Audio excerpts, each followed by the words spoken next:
ఉమ్మడి కర్నూలు జిల్లాలో అక్రమ వెంచర్లు పుట్టగొడుగుల్లా పుట్టుకొస్తున్నాయి. గత వైసీపీ ప్రభుత్వంలో నిబంధనలకు పాతరేసి విచ్చలవిడిగా అక్రమ వెంచర్లు వెలిశాయి. దీంతో కర్నూలు అర్బన్ డెవలప్మెంట్ అథారిటీ కుడాకు భారీ నష్టం వాటిల్లింది. అయితే కూటమి ప్రభుత్వం అధికారంలోకి వచ్చాక నాన్ లేఅవుట్ వెంచర్లపై చర్యలకు పూనుకుంది.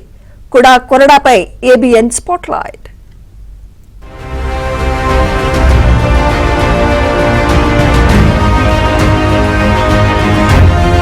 ఎక్కడైనా వెంచర్లు వేయాలంటే ప్రభుత్వ అనుమతి తప్పనిసరి. అయితే కొందరు రియల్ ఎస్టేట్ వ్యాపారులు నిబంధనలు తుంగలో తొక్కి ఇష్టారాజ్యంగా వెంచర్లు వేస్తున్నారు. గత ప్రభుత్వంలో అయితే అక్రమ వెంచర్లకు అడ్డు అదుపు లేకుండా పోయింది.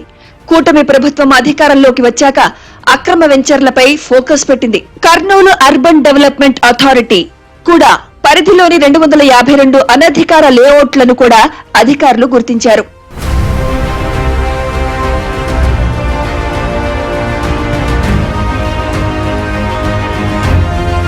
నిబంధనల ప్రకారం లేఅవుట్లలో ప్రజల సౌకర్యార్థం 10% భూమిని కేటాయించాలి.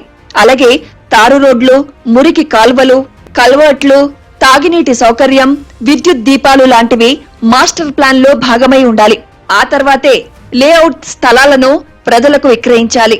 అయితే 252 లేఅవుట్లలో ఎక్కడా నిబంధనలను పాటించలేదు, కూడా పర్మిషన్ సైతం తీసుకోలేదు.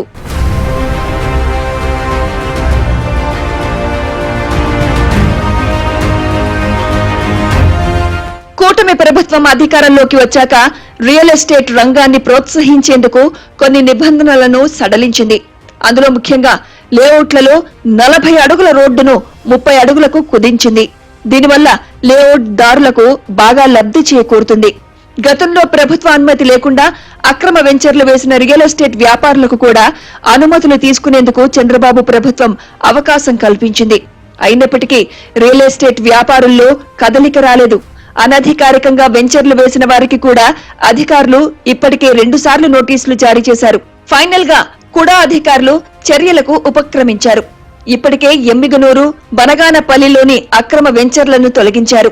మూడోసారి నోటీసులిచ్చి స్పందించకుంటే అక్రమ వెంచర్లను తొలగించేందుకు కూడా అధికారులు సిద్ధమయ్యారు.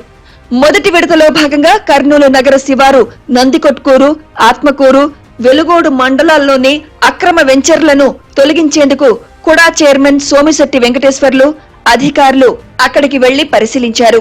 నేను మోసం చేసేటది ప్రభుత్వాన్ని కానీ మా నాయకుడు కానీ దీనికి ఎటువంటి పరిస్థితి ఎంత పెద్దవాడైనా సరే ఎవడైనా సరే వదిలిపెట్టే సమస్య లేదు.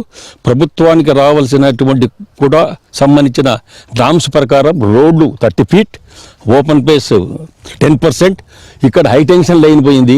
అదేవిధంగా ఇంకోటి హెవీ లైన్ కూడా పోయింది. అక్కడ 100 ఫీట్ ఉండాలా. ఇక్కడ ప్లాట్లు ఈ యొక్క హై టెన్షన్ కింద ప్లాట్లు వేయకూడదు. అక్కడ అయితే 50 అడుగులు, ఇక్కడ 50 అడుగులు, అక్కడ 20 కూడా లేదు, 18 ఉంది.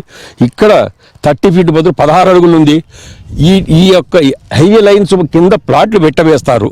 చెప్పండి, ఇవన్నీ జరుగుతున్నాయి, మోసాలు జరుగుతున్నాయి. ఇటువంటి మోసగారులందరినీ ప్రభుత్వం గుర్తించి తగిన బుద్ధి చెప్పాలన్న ఉద్దేశంతో కూడా ఇవాళ స్టాఫ్ అందరూ మేము బయటకు వచ్చి ఇది తొందరలో ఏ ఒక్క ప్రభుత్వానికి ఒక్క పైసా నష్టం జరగకుండా మేము న్యాయం చేయాలని చెప్పి ఇవాళ అందరు స్పాట్ నేనే పోవడం జరుగుతూ ఉంది. రియల్ ఎస్టేట్ వ్యాపారులకు చివరి అవకాశం ఇచ్చారు.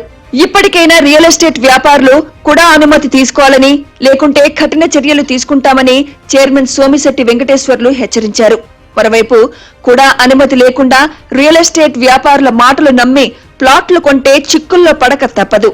ఇంటి నిర్మాణం విషయంలో బ్యాంకుల్లో రుణం తీసుకోవాలన్నా ఇబ్బందులు పడాల్సి వస్తుంది. అప్రూవల్ లేని ప్లాట్లు కొనుక్కొని మోసపోవద్దని కూడా చైర్మన్ సోమిశెట్టి వెంకటేశ్వర్లు సూచిస్తున్నారు. ఖచ్చితంగా యాక్షన్ తీసుకోవడం జరుగుతుంది. తొందరలో ఏమిటో కూడా చూపించడం జరుగుతుంది. కాబట్టి ఇప్పటికైనా ప్రజలందరూ కూడా అప్రూవల్ లేనిది పొర్రపాటు కొనొద్దండి. ఈరోజు నష్టపోయేది ప్రజలే. ఆయన డబ్బులు ఆయన తీసుకుపోతున్న ఓనరు. రేపు ఇల్లు కట్టాలంటే మీ కరెంటు కనెక్షన్ కావాలన్నా, నీళ్లు కావాలన్నా ఎక్కడి నుంచి చెప్పండి. ఇక్కడ నీళ్ళ ట్యాంకీ లేదు, పైపు లేదు, ఎక్కడ లేదు, బోర్ లేదు. అసలు ఎక్కడి నుంచి ఎంత బాధపడతారు మీరు? మిమ్మల్ని అందరినీ మోసం చేసి అనాథరైజ్డ్ ప్లాట్లు అమ్మి మిమ్మల్ని మీకు మోసం చేసినట్టు వ్యక్తులకు ఎందుకు నిద్రపోతున్నా అడుగుతున్నా. పోండి, ఇళ్ళకి అడగండి, నాకు లేవట్లేని ప్లాట్ ఎందుకు అమ్మినావు, పాండి పోదంపా, నీ మీద కంప్లైంట్ ఇస్తానని చెప్పి ఎందుకు అడగలేరు మీరు? ఆ అడిగిన రోజే ఇటువంటి వాళ్ళు దొంగలు బయటపడతారు. లేకపోతే మీరు దొంగలకు అవకాశం ఇచ్చే చోట ఆగుతారు. అక్రమ వెంచర్లపై కూడా సీరియస్ గా చర్యలు చేపట్టడంతో ఇప్పటికే ప్లాట్లు కొన్న వారికి ఏం చేయాలో అర్థం కాక సతమతమవుతున్నారు.